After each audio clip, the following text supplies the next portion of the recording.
The Bible's an important book, but it's really long. Yeah, it's a collection of many books written over a long period of time, but altogether they tell one unified story. So, what's the story of the Bible?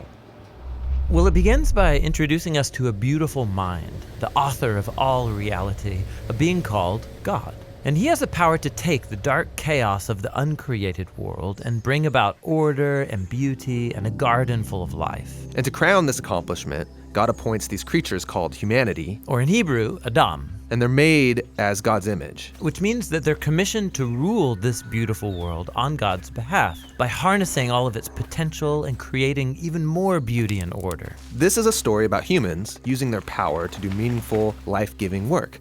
But the question is, how? Yeah, humanity now faces a choice that's represented by a fruit tree. So humans could partner with God and find freedom by trusting in his knowledge of good and evil.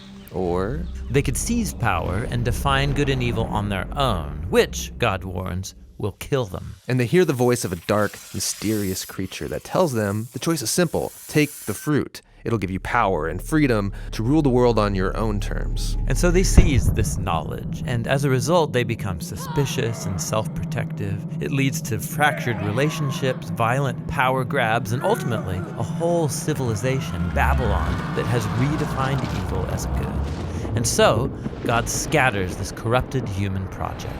And here the story of the Bible takes an important turn.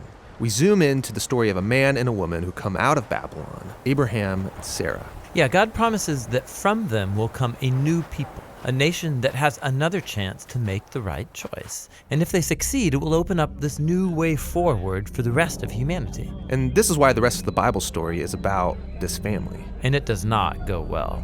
Despite God's personal guidance, Abraham's family gives in to that same temptation to redefine good and evil on their own terms, apart from God. Even when their best people were in charge, rulers who loved God's guidance and had divine wisdom, even they gave in. And so Israel was warned by their own prophets that these choices would lead them back to Babylon, this time as conquered captives living in exile, and that's exactly what happened. So even with God's personal guidance, Israel fails. Who can succeed? Well, the prophet said that the story wasn't over. God's going to send a new leader to Israel to cover for their failures and to transform the people's hearts and minds so that they can make the right choice. And so the part of the Bible called the Old Testament ends, and these promises.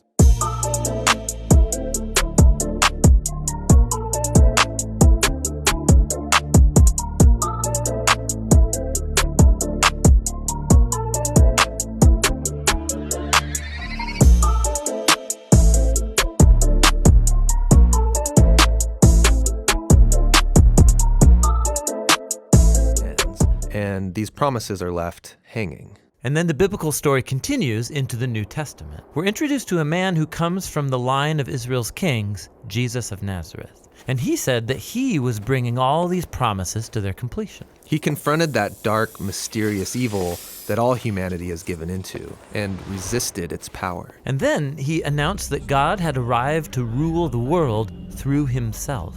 Jesus taught about God's definition of good and evil, and he said that real power is serving others. According to Jesus, it's people who love the poor and even love their enemies. These are the kinds of people who actually rule the world. And that's confusing, but also really beautiful. And so is the claim that the story goes on to make about Jesus, that he is God become human, to be for Israel and for all humanity what we could never be for ourselves.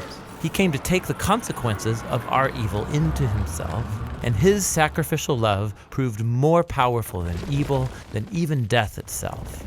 So now humanity's presented with a new choice. Represented by a new tree. Stick with the old way of being human, or venture into this new way. And in the story, those who choose the way of Jesus find themselves energized by God's own power. People who know that they are loved and forgiven by God can become people who love and forgive others in return. The Jesus movement quickly spread throughout the world, forming these new communities of people who follow the way of Jesus. But they faced problems. There was persecution from the outside by people in power, and inside there was confusion, even compromise. Yeah, because following Jesus is really hard. And so the movement's leaders, called apostles, they wrote letters to comfort and to challenge these communities to stay faithful to the difficult way of Jesus. And they're called to hope for the day when Jesus will come and change everything. And so the Bible ends by pointing to the future day, when all wrongs are made right, when evil is eradicated, heaven and earth are united, and humanity can rule the world together in the love and power of God. Okay, so that's the story of the Bible, and it brings all of these books together. But what's interesting is that each book contains a different kind of literature that contributes to this story in a unique way, and that's what the next video will begin to explore.